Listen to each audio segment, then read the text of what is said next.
Hello, everyone, and welcome to Slash Film Daily for April 18th, 2018. On today's show, we're going to have a special edition of the Summer Movie Wager on Slash Film Daily. This is Slash Film Editor-in-Chief Peter Sciretta, and joining me on today's podcast is Slash Film Managing Editor Jacob Hall.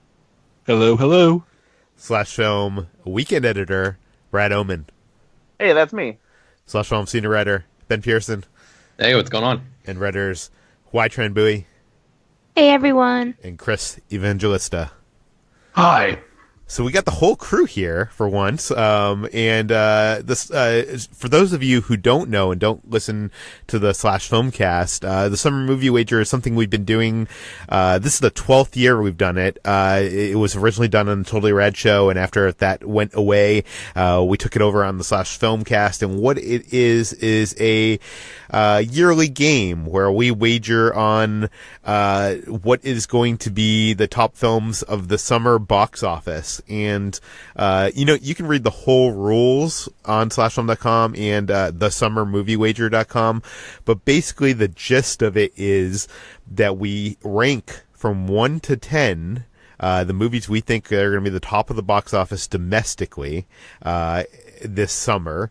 And we include 3 dark horses that if they place, we get points additionally. You get more points if you nail the movies dead on in their position. You get more points if you nail 1 and 10 dead on, because, I don't know, those are the rules. And you get some points if you are a couple spots away as well. You can read the whole rules on the website, and I'll put it in the show notes of here as well.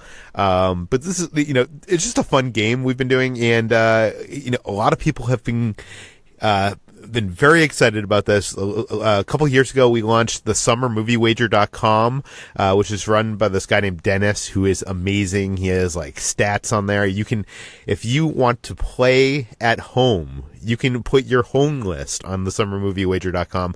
You just got to enter it before Infinity War comes out. I think the Wednesday before Infinity War comes out, and you can see how you are going to compete with us and the Slash Filmcast and the whole crew. So this is the first year we're doing it on Slash Film Daily with, last year a bunch of you guys did it just on the site. Is that correct?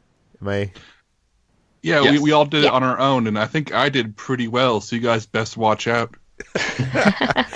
So let's just get into it, guys. Let's get into it with the number one movie. I'm not going to go over my picks because I already did that on the Slash Filmcast, which you can go listen to. I will link in the show notes. But when I was considering my picks for the Slash Filmcast, for the Summer Movie Wager, I was really considering not putting Avengers Infinity War at number 1. I was really considering putting Jurassic World 2 at number 1, just because I knew that was not the expected result. So I was really, and nobody on the Slash Filmcast put anything other than Infinity War at number 1. Surprise, surprise, everybody put Infinity War as number 1 here. No one's taking any chances. It's a smart choice. It is the only smart choice. And the fact that you considered putting Jurassic World there, Peter, proves that you are a little less smart than the rest of us. Well, okay, let's just say that's I didn't think it was going to happen, but a couple of years back, I put Finding Dory as number 1 of the summer box office, and everybody made fun of me. It was a big leap, and it paid off well. I didn't win, but it paid off pretty well. It doesn't sound like it paid off very well at all, then. I guess it didn't. I guess it didn't pay off in the end, but it gave me quite a bit of points. It's just the rest of my list was not as good. But okay, I do want to say before we get into your guys' picks that Jurassic World made $653 million. The highest grossing Avengers film did $623 million, which is less than Jurassic World. So why? It's actually, Black Panther did just slightly higher than Jurassic World 1. So, you all picked Infinity War as number 1.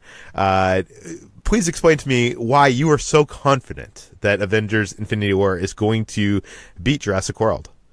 I'll start, and that is because people saw Jurassic World 1 out of enthusiasm for that series, then realized, oh no, this isn't very good. They will not be back in full force for part 2. That's it.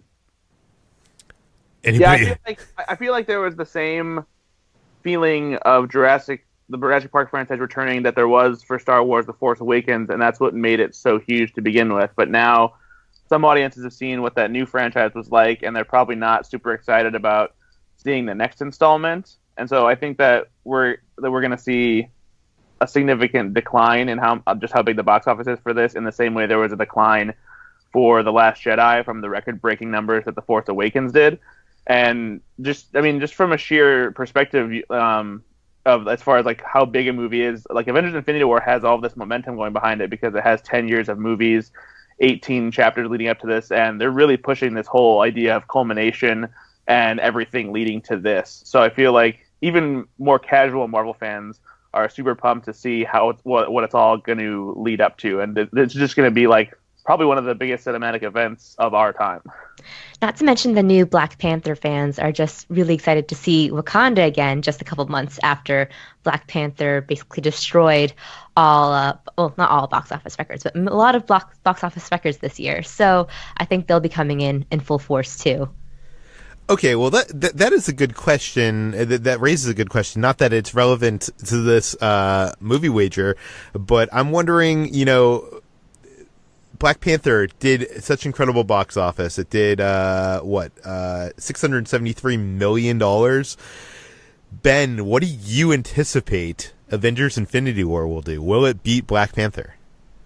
I still don't think it's going to beat Black Panther, but I think it's going to be close. I think a couple months ago I would have said I don't even think it's going to be in the same ballpark, but I think the anticipation has sort of hit this fever pitch as we've gotten closer to the release of Infinity War, and there's more clips and more stuff, and everybody seems to be talking about it now. So I think for all the reasons that everybody has already explained about why this movie is going to do so well, I think it's going to do very, very well. And it's I couldn't put an exact number on it, but I think there's no way anything else ends the summer at number 1, Peter. There's just no way. Well, I'm just going to play devil's advocate here. The first Avengers did $623 million, which is less than Black Panther.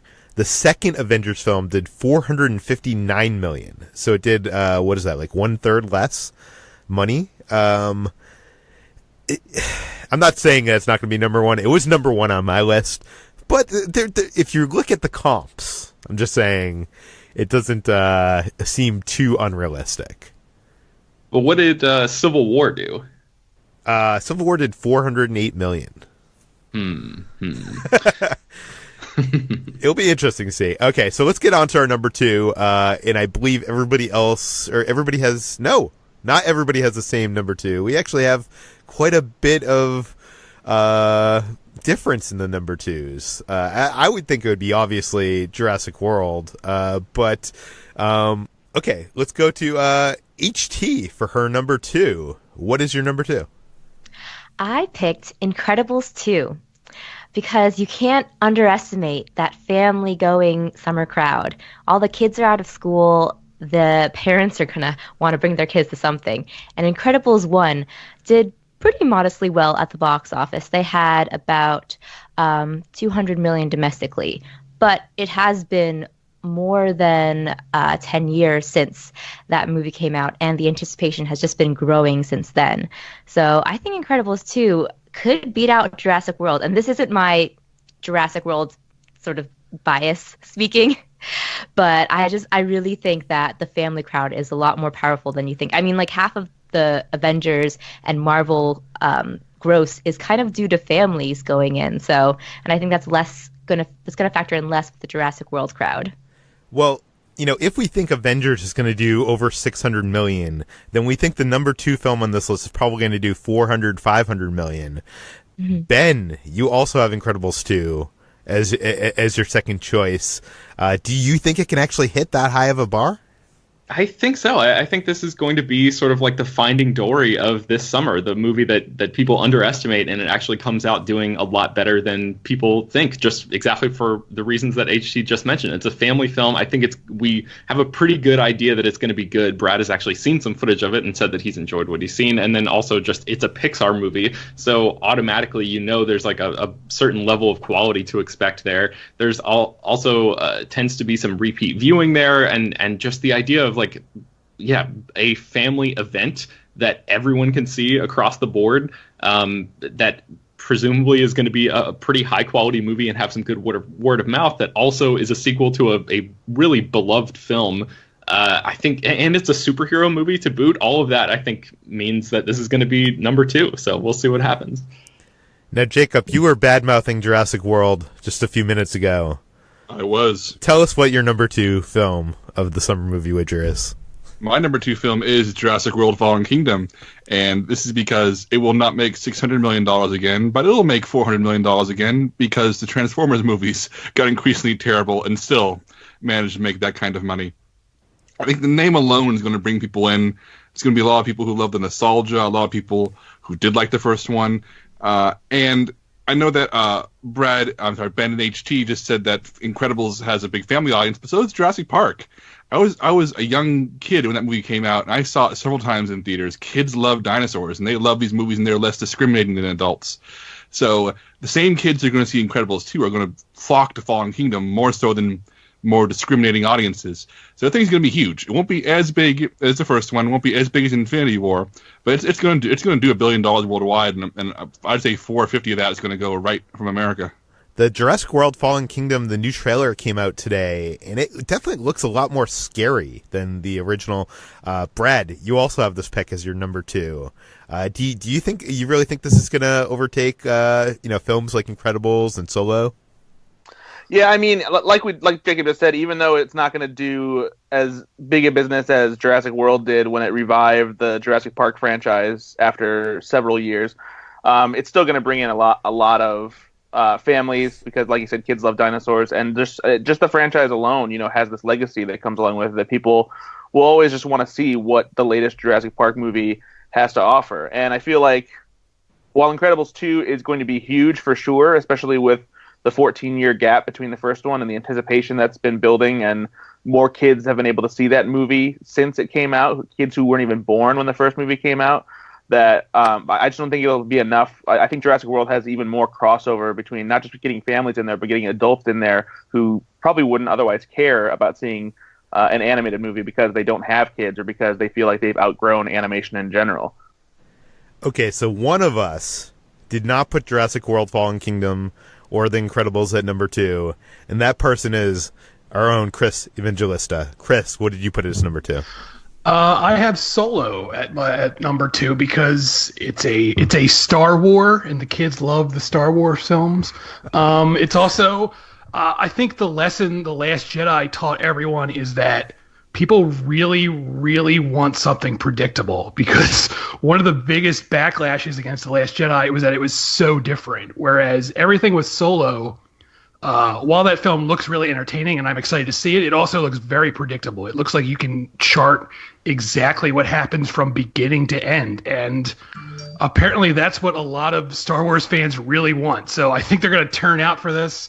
And I also feel like there's a sort of morbid curiosity here, too, where, a lot of people know there's a lot of behind-the-scenes turmoil with, Lord and Miller getting fired. And so it's sort of that car crash element where people are going to be curious to see, is this a train wreck? Is this going to turn out bad? Or did Ron Howard pull it off? So I feel like all those elements are going to come together and make this pretty big.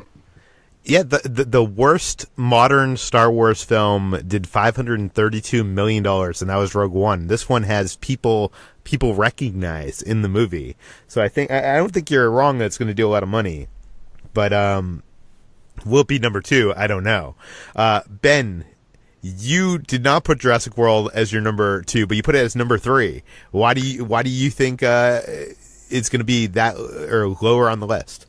Well, I think because, like I said, I think the Incredibles thing is really going to bring in the families. And while everybody else has mentioned that Jurassic Park, brought in families and even us when we were younger, I think that especially this last trailer for Jurassic World: Fallen Kingdom proves that this movie is definitely leaning more toward the horror element. And I think my parents probably took me to see Jurassic Park because they thought it looked like a big, fun adventure movie. And Jurassic Park, the original, has some horrifying things sort of snuck into it, but I don't recall the marketing of that movie leaning heavily on those moments. The Jurassic World: Fallen Kingdom trailers seem to, there's like a child in bed, trying to hide underneath the covers as a dinosaur extends its claw at her face. Like I don't know if parents are going to be like, yeah, let's grab our 4-year-old and take them to go see Fallen Kingdom. So I don't know.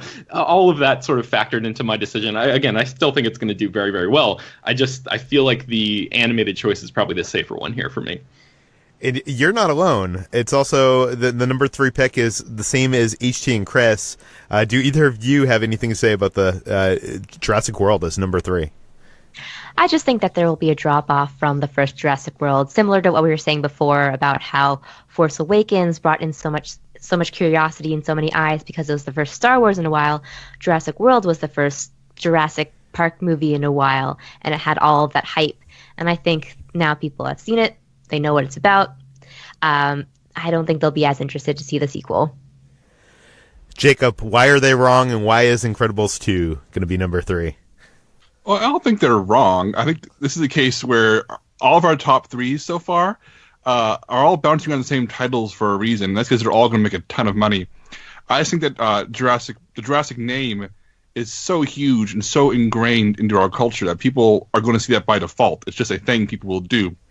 Whereas my number 3 is Incredibles 2. I think it's going to make a ton of money. I think it's going to double what the first one made for sure. Because over the past 14 years, people have grown to love this movie. It's become something that people just play for their kids, and kids know these characters. And also, looking at the list of movies coming out this summer, there's not a lot of animated fare. I mean, Hotel Transylvania 3 is the only major animated competition here, and nobody loves those movies. Kids may like them, and nobody loves them, but people love Incredibles.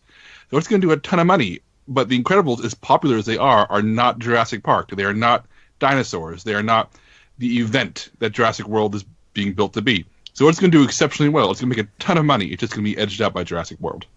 See, you guys now have me worried because I don't even have Incredibles in my top 4. So I don't know. Peter, you're gonna lose for that. Yeah, no. Okay, let's get on to number 4 on the list. On Jacob, on your list, it's Solo. So why is Star Wars so far down your list? It's summer. It's Star Wars. This is the time that Star Wars usually comes out. People are excited. But number 4? The previous 3 Star Wars movies, the last 3 ones, all came out in the winter. They all came out in the Christmas season, where they could essentially own Christmas, own December, and own most of January. Solo's being dropped on Memorial Day. It's being bookended by Avengers. It is surrounded by Jurassic World. It is moving in and out of extreme competition. It's going to do well. It'll do prequel numbers for sure, which did really well, like between 250 and 400 million domestically, if I remember correctly. But those movies didn't do the numbers the new ones have. And I think it's because the summer is simply more crowded. People are going to be more inclined to go see something new. Whereas if you release a Star Wars movie in December, it's like, oh, let's go see Star Wars again. Nothing else is happening. Oh, it's Christmas. Our family's here. Let's go see Star Wars with the family this time. And this time is going to be a lot more options, a lot more things for your family to want to go see. So yeah, it'll do crazy well. It's going to be a successful movie no matter what. It's Star Wars in the title, but it doesn't have that open field that the previous 3 have had. HT also has Solo as number 4. Is that also the reasoning why you have it in the 4th place? This is kind of a personal allegory, but I feel like there isn't as much hype for Solo as there have been for last Star Wars films, even for the last Star Wars anthology film. So I don't know. Their marketing is upping its game, so maybe it's just kind of getting into that swing. But I feel like people aren't as excited or invested in this one as they have been for last Star Wars movies. Also in number 4's, the only person here who has seen 30 minutes of Incredibles 2 put Incredibles 2 as their number 4th choice, and that is our own Brad Oman. Brad, why? I mean, Incredibles 2 is undoubtedly going to be a huge hit this summer. We've already talked about, the families that will be coming out to see it, the people who grew up with the original Incredibles who are adults and may even have now kids of their own, taking them to see the sequel that has been anticipated for so long. And you just can never underestimate Pixar. Pixar consistently brings in so much box office bank. Every new movie they come out with, just having the Pixar name attached to it, people will go see it. So it's going to be a huge movie. I don't think it's quite up to the same level of hype and excitement as the previously established franchises we talked about, but I definitely think that it's going to be a big player this year, and I think it could be our placement of this could be one that makes or breaks our lists. And Chris falls in line with you with Incredibles at number 4, but I think we've talked enough about Incredibles. What I want to talk about is what is many people's number 5 choice, but it is Ben's number 4 choice, and that is Deadpool 2. Ben, why do you think Deadpool 2 has the chance to be in the top 4? It's just a movie that people love. Like, I don't know if you guys remember, but people lost their shit over this movie when it came out in 2016. So people just really, really love Ryan Reynolds as this character. It's like the ideal version of him for a lot of audiences. And the first Deadpool surprised everyone and really sort of changed the way that Hollywood perceived R-rated superhero movies. And I think they're really doubling down on that. And I think people who there are so many people that love the original. I think Deadpool 2 is not going to be. It's not going to approach Infinity War, but it's going to be one of those movies that I feel like we end the summer going like, man, that did better than we even thought it was going to do. So that's why I rated it so high. Now, one of the reasons why I love this game and I hate this game is it makes you think like a movie executive. Obviously Deadpool 2, I know you're not a fan of Deadpool, but, Jacob's not a fan of Jurassic World, but you guys are putting him up so high because you cynically believe the audiences are stupid. Well, not that they're stupid. I genuinely think that people love this character. And yes, I think Deadpool 2 is going to be a bad movie that is not nearly as funny as everyone thinks it's going to be, because I thought the same thing about the first movie, and the trailers for the second one have given me nothing to believe that it's going to be a drastic step up in quality. But I think that if the first Deadpool, if that's the baseline that we're going from, and if people lost their minds that much over that movie, I think throwing in Josh Brolin as Cable and just doubling down on that style of humor is enough to get people to come back out in full force. Well, the number 5 film for everybody except for Ben is Deadpool 2. So does anybody have any opinions on why this is going to be the middle of the summer of top 10? I just want to weigh in and say that I think audiences are stupid, and that's why Deadpool is going to be a big hit. I do want to say that it's interesting that the first Deadpool, smashed records when it premiered in February, and it was a big February winter hit, but now it's kind of getting in with the big boys in the summer. So it feels like it could be a toss-up, actually. I have it in my top 5, but I think that, in the midst of all of these big hitters like Infinity War and Jurassic World and Solo, it would be interesting to see like whether Deadpool 2 can pull its weight. I mean, you make a good point. It was good counter programming. Did it come out on Valentine's Day? I think it might have been. Yeah, Valentine's Day. Yeah, and it had nothing around it. Now, we're the summer of superheroes. So I don't know. But let's go from superheroes to Mission Impossible. A bunch of you have Mission Impossible as number 6, including Jacob. Who else in my list in front of me? I did too. Yeah. Which of you would like to speak on this one? I'll go and start. And this is I'm looking at these numbers, and I think that Deadpool 2, our top 5, my top 5 is the last of $300 million movies. Those are the ones that make $300 million plus. And getting into the bottom 5 are the movies that are successful, but not enormous. And that's been Mission Impossible's whole thing. Successful, but not enormous. Consistently making $200 million plus per entry for a while now. And Fallout is coming off of the extremely successful Rogue Nation, which is a killer movie, and those trailers are killer. And I think that by the time this comes out, people are going to be a little over the superhero thing. They're going to say, I want to break from CGI, I want to break from people in costumes, I want to watch some real stunts, and it's going to be that sort of second wind the summer gets, and it's going to be that the Tom Cruise Tom Cruise knows his thing, and that is making movies for maybe a slightly older audience and trying to sell them on actual spectacle as opposed to digital spectacle. And I think it's going to come at the right time, do its usual business, and hit this spot and get out of there. Brad and Ben both don't have Mission Impossible in their number 6 choice. They have it lower on their list. Why do you guys think it's not going to make that much money? Brad, do you want to go first? Sure. I mean, I still think it's going to make a good amount of money, but with Ant-Man and the Wasp being my number 6 pick, we're talking about the power of the Marvel Cinematic Universe overpowering the Mission Impossible franchise. And if you look back at the box office that the Marvel Cinematic Universe movies have done, nearly all of them in each individual franchise have increased in box office take. Even Thor: The Dark World earned more than the first Thor, even though it's significantly worse. Okay, but you're forgetting the power of Henry Cavill's mustache. I mean, I think Henry Cavill's mustache has proven it has the power to take down the box office of a movie, but not necessarily boost it. And I think that a lot of people have fallen in love with Paul Rudd as Ant-Man, especially with his role in Civil War. And so even though Ant-Man, you might consider it to be one of the lesser of the movies in the Marvel Cinematic Universe, I think it's still going to be a big hit this summer, and I feel like that it'll make more than some people are expecting. Ben, why do you think it's not going to make that much money? What do you have as your number 6?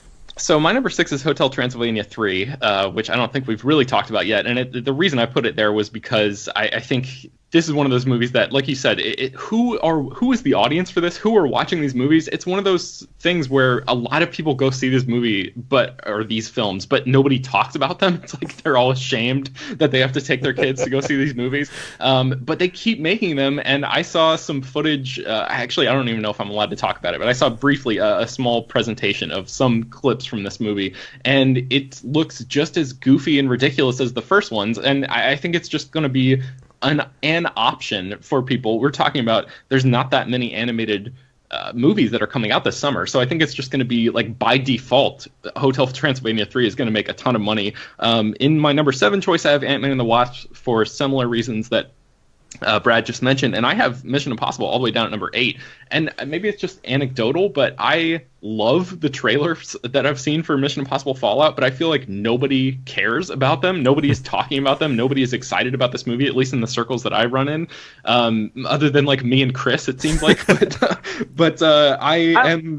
super pumped for Mission Impossible, but at the same time, I feel like right now we're at a point where that movie doesn't come out until July, and so I think the end of July. Yeah, and so all the focus right now is on the early summer movies, and so I feel like that's the reason there's not too much hype about it right now. There's so many movies that are going to be like front loaded at the beginning of summer that like Mission Impossible will have plenty of eyes on it once it comes around to it, even though there's not a lot of buzz about it right now. And by then people will be ready for it, and it will make a lot of money and be number 6. I mean, I hope it does, but I think because of the placement of where this comes out in the year, our cutoff for the summer movie wager is sometime in August, right? Like the Memorial Day weekend. Memorial Day weekend. Okay, so not Memorial Day weekend, Labor Day weekend. Or Labor Day weekend. Yeah. The idea that that Fallout comes out so late in the summer, I feel like handicaps it a little bit, but so that was another reason that I put it down there at number 8 for me. We also have to consider the Mission Impossible movies traditionally only make $200 million at the box office. It's only going to have a month in this contest. But, what else is playing in August? Let's talk about HT's number 7, which is kind of surprising. What's my number 7? Oh, Skyscraper. Yes. You really think Dwayne Johnson can bring Skyscraper up to number 7? Oh, yeah. Dwayne Johnson is, in a world where there's no guarantee about who is a box office star anymore, I think Dwayne Johnson is the last box office star. His films consistently bring in huge amounts of money. Jumanji was the biggest hit of the later part of 2017 and continued to steamroll 2018. And I think Rampage is doing pretty well too. I don't know the exact numbers for Rampage yet, but it was able to do okay. I think it did 30-something million in its opening weekend, so it's probably going to be like 100 million at the end, probably. Yeah. Dwayne Johnson, I think, has enough star power to bring Skyscraper up to to big numbers, to number 6 in this summer's box office. And, people will tune in for a Dwayne Johnson movie, maybe the exception being Baywatch last year. But I think Jumanji was sort of the proof that he still has that power. But then there's movies like Baywatch that prove that he doesn't always have that power. Yeah, but I think Jumanji was huge. It was such a big movie that I think that it could just sort of push his next couple movies, just like the momentum of that. I feel like Jumanji had a lot of things working in its favor. Not only did it have a solid ensemble cast, it was based on a very popular, previously established piece of intellectual property. It was a family comedy and action adventure, and it starred Dwayne Johnson in the lead role, who, as we've established, is a pretty good box office draw still. And I don't think that any of Dwayne Johnson's movies from this year are going to come anywhere close to the success of Jumanji. I think Skyscraper will end up being not a disappointment, but I don't think it's going to be a big deal. I just feel like it's too much of your straightforward, action thing. Like I feel like it's going to be along the lines of like a San Andreas or something like that. Yeah, but we were talking about earlier, audiences can be kind of dumb sometimes. And I'm kind of gambling on that. Maybe people just want to see Dwayne Johnson leaping off buildings, and I think he's disabled too. He has like a bum leg or something, or something like that. So the thing for me is like if you watch like a trailer like San Andreas, which is from the same director and actor, obviously, it had like multiple like oh crap tentpole moments, and like this seems to have just one moment, which is him jumping from a crane onto a skyscraper. Jacob, Skyscraper is on your list, but it's much further down. Do you think it has the potential to get up to number 7? Not number 7. I think Skyscraper will hit exactly at number 9, where it is on my list, because that is the right answer. but I think it's going to do well. I think it's going to be like a $150 million movie. I think it's going to do well. It's going to do good business. And speaking anecdotally, every time I've seen that trailer in a theater, the audience buzzes when it's over. People seem really excited by it, just in my local experience, which means absolutely nothing, but I'm letting you inform my decision here. What is your number 7? Oh, my number 7 is Ant-Man and the Wasp, because the first Ant-Man did okay. The second one will do okay, a little bit better, but not as much as Mission Impossible. That's where it's going to fall. I don't think Ant-Man is a big enough of a hero. People like Paul Rudd. People enjoy him. But his movies feel like a trifle. I feel like they're not as big of an event as Infinity War or Black Panther or even Thor Ragnarok was. It's just going to be the after dinnerment for Infinity War, the thing people go enjoy and see and laugh at and then not see again. And that's where it's going to fall. Ben already talked about Ant-Man and the Wasp at his number 7, but Chris has not talked about that. Why do you think this Marvel movie will be so low in the summer? I don't know. I don't know if anyone really likes Ant-Man. I mean, a part of me, now that I'm thinking about it, thinks maybe I should have made it higher just because depending on how much people love Infinity War, they might be hungry for even more Marvel as soon as possible. So that might bump Ant-Man up a little bit more. But I don't know. Maybe I'm letting my own opinion pepper this choice too much. But I know I have almost zero interest in Ant-Man and the Wasp, so I can't really imagine it being huge, but I am often wrong about many things, so I don't know. It also doesn't have the benefit of, like how Spider-Man Homecoming incorporated Iron Man into the plot. There's like crossover characters and stuff. From what we've seen thus far, it doesn't appear that there's going to be any big cameos or supporting roles from other big heroes in the MCU in Ant-Man and the Wasp, aside from the boosted role of Evangeline Lilly as Wasp. So I don't know if that's going to be enough to drive this movie higher than the number 7 spot on this list. Well, we've already talked about Hotel Transylvania 3 a little bit. Jacob and Brad both have it as their number 8.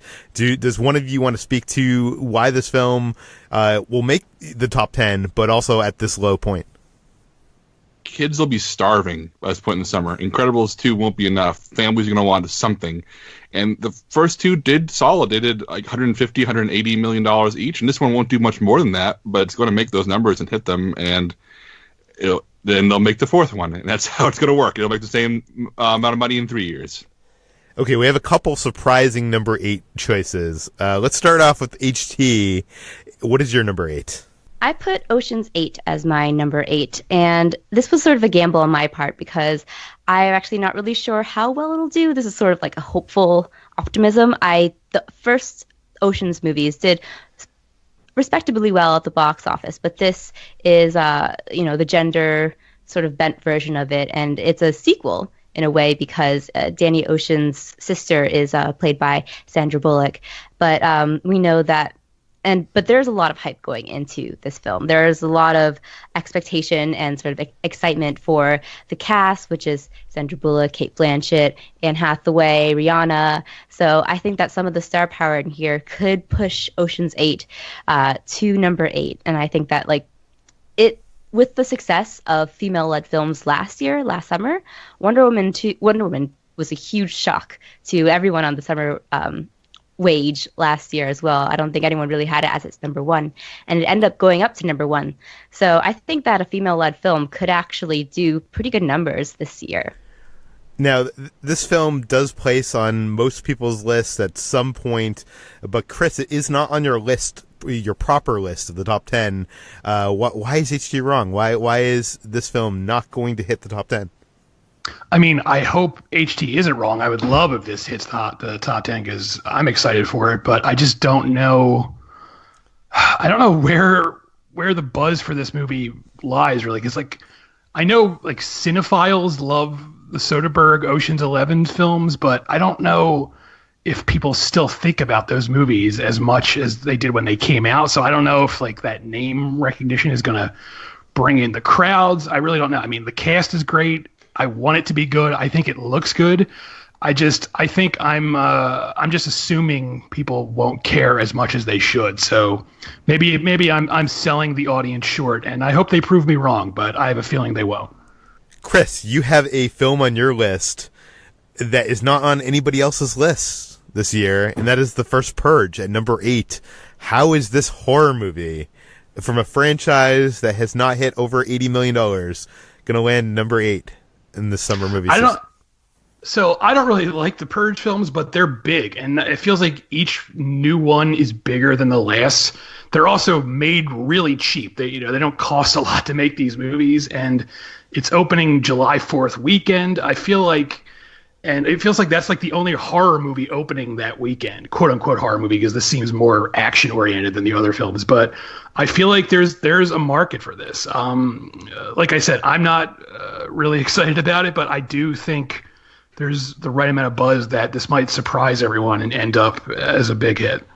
There's also a political tinge to, the time that we're living in this film that could coincide in some way. But I don't think it's gonna hit the top 10 proper. Let's move on to number 9 on the list. And we've already talked about Jacob with Skyscraper at number 9. He has faith in Dwayne Johnson. Brad, why do you think Ocean's 8 is going to be number 9?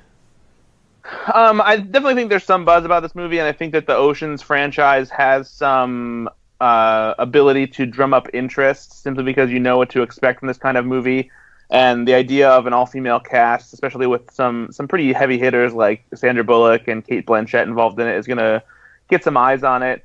But I just don't think it's going to be as big of a deal to be any higher on the list. If anything, I feel like it might do the same kind of thing like HT said with Wonder Woman, where because it has such a strong female center that it might get more eyes on it than otherwise might. But from my perspective and from other people who have seen this trailer among my friends and stuff like that, this movie seems to lack the same kind of style that Steven Soderbergh's movies had, and it makes it feel a little more bland than your average Ocean's 11 movie. So I just don't know if it's going to be as good as what we come to expect from the Ocean's franchise. I want it to be, and I think it would be very cool to see the franchise continue like this, but I'm just not sure if it's going to work out the way some people think.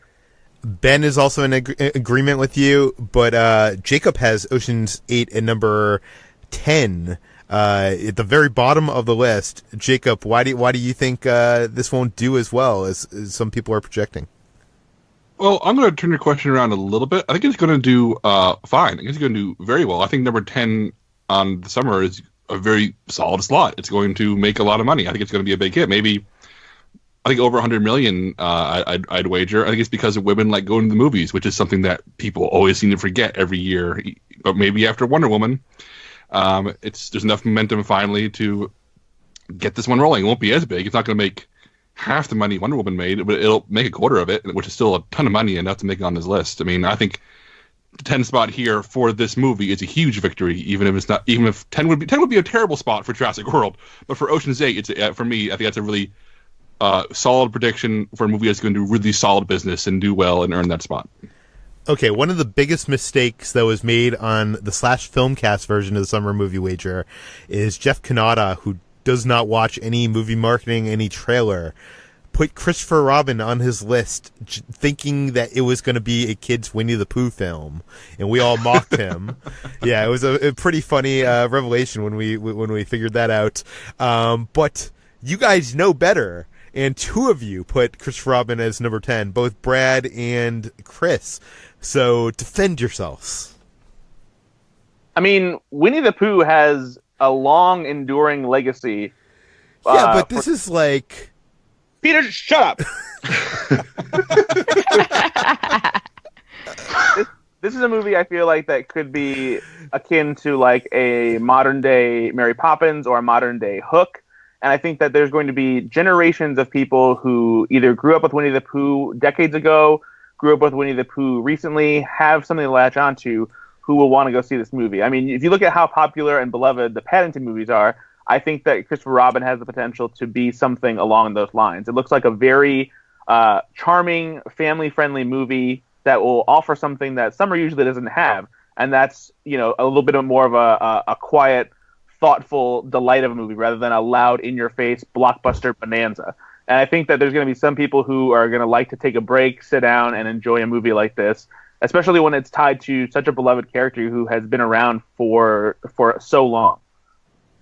Okay. Yeah. Let me add, I'm dead inside, but the trailer for this movie completely charmed me. And before I watched it, I was like, what is this bullshit? I don't care. And then I watched the trailer and I melted. So if someone as cold and hollow inside as me can be charmed by that trailer, I imagine the general movie-going public is going to eat this up. And also, it's Disney. I mean, I didn't think Maleficent was going to be a hit, and that ended up being a pretty big hit. So I feel like that Disney brand is going to bring the audience in. By the way, if you count, the Fox movie Deadpool 2 is a movie owned by Disney at this point, Chris, on your list, I think there's like 6 movies owned by Disney in the top 10. It's pretty insane. Well, I mean, Disney owns everything, so I mean, it makes sense at this point. They own everything, everyone. They're going to own satellites soon. There is. Well, one movie we have not talked about, it's HT's number 9 and it's Ben's number 10, is Mamma Mia 2. HT, why do you think this is a strong enough sequel to actually make it into the top 10? Well, like Jacob said, women go to see movies, and this is a movie, the first movie was one that was just surged to a surprise summer hit in 2008 when it first came out, and but because of women. So I think that the popularity of the first movie, which was based on a musical that I actually saw at the Kennedy Center in DC, I think it could become like the top 10, and it's not my top 9 spot. So it's definitely a contender, I think. And the first movie did pretty well. It did 144 million domestically in 2008. So I think that it can only go up with its sequel. Yeah, that movie was in my 9 slot as well, and people mocked me on the Slash Filmcast. You can go listen to that. Well, I'm with you, Peter. It's just I just wonder who's going to go see this. I mean, I guess it's it's skewing female, but it also is skewing probably an older audience that might the superhero movies that might not appeal to them. Yeah, it's like the Marigold Hotel. The exotic Marigold Hotel audience. That became a franchise because it skewed older, it had an older demographic, and it was insanely popular. So I think Mamma Mia could sort of tap into that same demographic. Wait, that's a franchise? Well, it's 2 movies now. Yeah, the second best exotic marigold hotel, which makes it sound like the hotel is worse than the first one. Okay, HT, you had Ant-Man as your number 10. You really think Marvel is going to place at the bottom of the list? I think that, contrary to what everyone else is thinking, there might be a Marvel sort of, not backlash, but oversaturation. Oversaturation. I think people might be tired of Marvel after seeing Black Panther and Infinity War so many times. And I don't think the first Ant-Man had that much of a following after it. This also might be painted by my own personal bias. I love Paul Rudd, and I just thought the movie was okay. And the first movie did middling numbers, but it's also sort of packed between all these big heavy hitters in the summer. And even though it comes out later, I don't think it will pull the exact same, the biggest numbers that Marvel has seen. Okay, let's go to our dark horses. Let's start off with Jacob. Can you go through your dark horses one by one and tell us why they have the potential of being in the top 10, but did not make your list? Sure thing. Mamma Mia, Here We Go Again. The first one was huge, and I think that this movie could be huge. I think a lot of women and older audiences are going to flock out for it. But I showed the trailer to my wife, who loves the first one and loves ABBA, and her reaction to it was, "Oh no, oh no." So I think that it may have a big opening weekend, but it's not going to have the legs the first one had. The first one had people going back to see it again and again. I think this one is going to be once you realize Meryl Streep's either not in it or barely in it, and all the other actors are. And it has the same songs, right? Yeah, same songs, and all the old actors are there for essentially cameos, for flashbacks to like new actors playing younger version of them.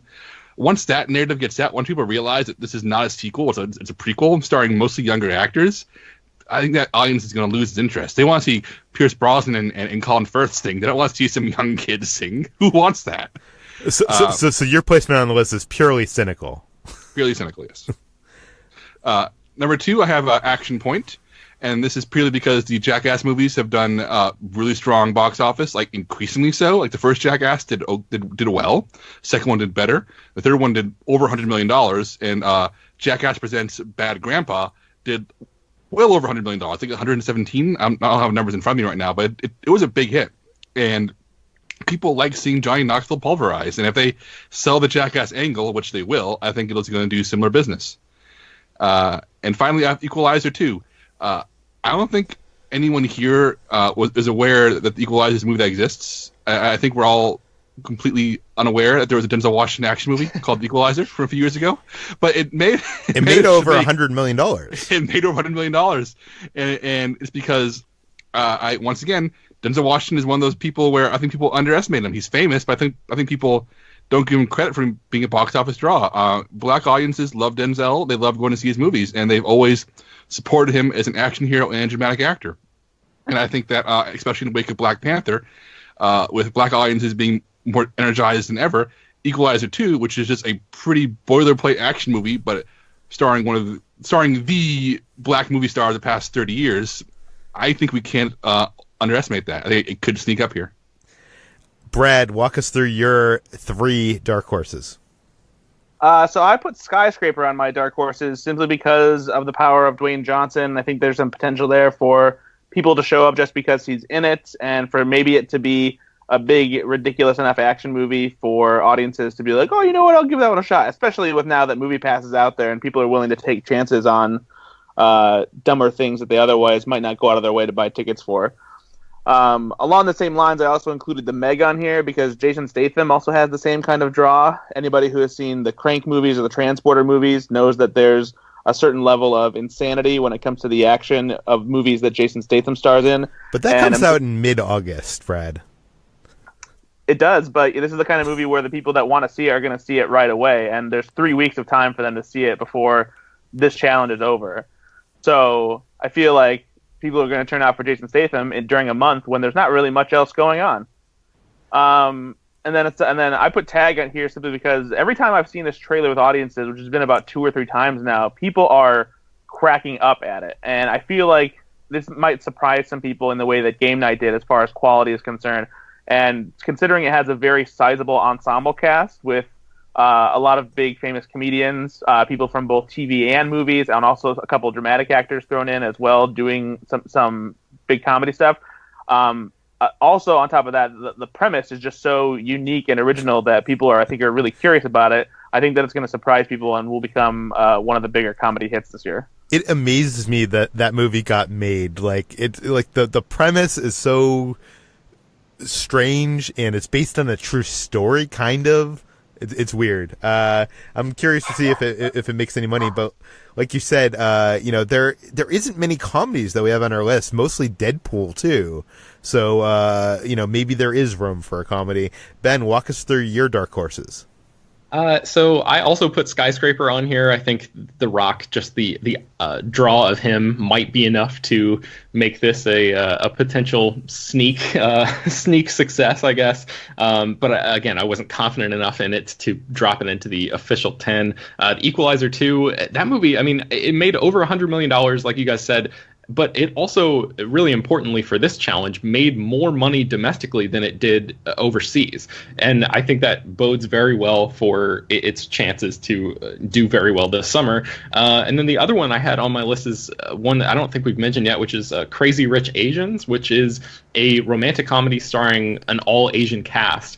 And if Black Panther shows that an underserved audience will turn out in droves to go see a movie that caters directly to them, maybe the Asian American contingent will turn out in a big way to support this movie. The only downside, and the reason that I put it in my dark horse category, is that it comes out on August 17th, so it's a little late for it to make a huge impact in terms of the summer movie wager, but I don't know. We'll see. I don't want to underestimate the Asian crowd, especially since this movie is like a big one that is gaining a groundswell of support in a similar way to Black Panther. So we'll see what happens. I think we estimate that a movie has to make $100 million to make it into the top 10 this summer, probably a little higher than that. So a movie like Crazy Rich Asians would have to make, if it only has 2 weeks out, it would have to make like $60 million in its opening week, or 50, something like that.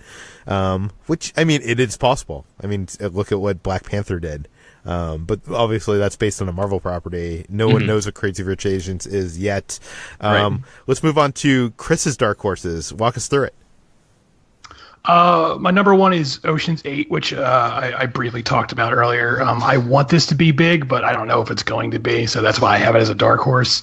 My number two is The Meg, just because, I don't know, I think that looks so silly that it might draw a crowd. And my last one is Sicario, which I feel like is going to corner that dad market. Dads who want to see Benicio del Toro and Josh Brolin shooting some guns, they're going to turn out to see that movie. So Sicario 2, whatever it's called now, The Day of the Soldado or something like that. It's the worst title ever, and the first movie only made like $50 million or something. I'm not sure. I don't know. Maybe. We'll see. HT, walk us through your dark horses. So my dark horses are The Meg, which we've talked about extensively. It's a silly movie. It's Jason Statham. I think it will do big numbers just because it has that sort of Sharknado-esque following and is ridiculous enough to draw in people who are maybe wanting to use their movie pass or are just coming in out of morbid curiosity, or who just want to see Jason Statham punch a giant shark. You and Brad bring up this movie pass equation into this whole contest, and that's something we haven't had in previous years. I mean, movie pass existed, but millions of people now have movie pass. When I go to the movie theater, even when I went to the movie theater in Orlando, Florida, there was a line of people at the kiosk to buy movie tickets with their movie passes, and that could potentially hugely swing what normally places. Yeah, that's true. This is kind of it's a big toss up now. People will see movies they don't even really necessarily want to see. So my number two is The First Purge, which I think has a big following just because this is the fourth film, I think, in the series. I'm sorry, correct me if I'm wrong. Yes. But the horror does really well in the summer, and I think that last couple of years we've had horror movies sort of gain a massive following, especially in the fall, but also in the summer. We had Get Out in the winter, make big numbers, and then it make big numbers in the fall. So I wonder if the summer will be like the time for another horror movie to sort of come out in full force.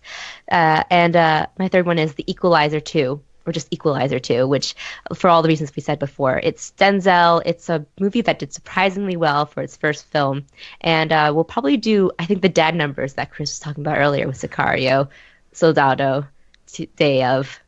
One of those things. Yeah, those dads with their movie passes are going to turn out numbers to see The Equalizer 2.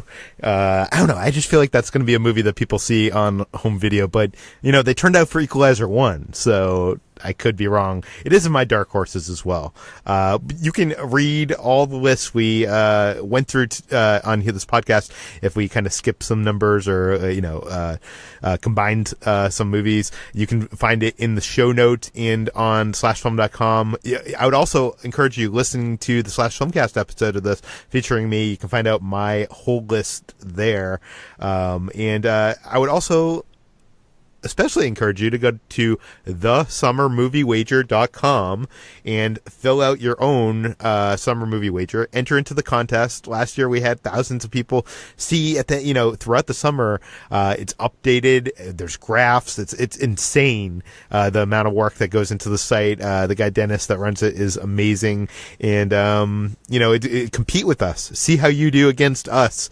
It'll be fun. But yes, this does it for Slash Film Daily. You can subscribe to this podcast published every weekday on iTunes, Google Play, Overcast, Spotify, all the popular podcast apps.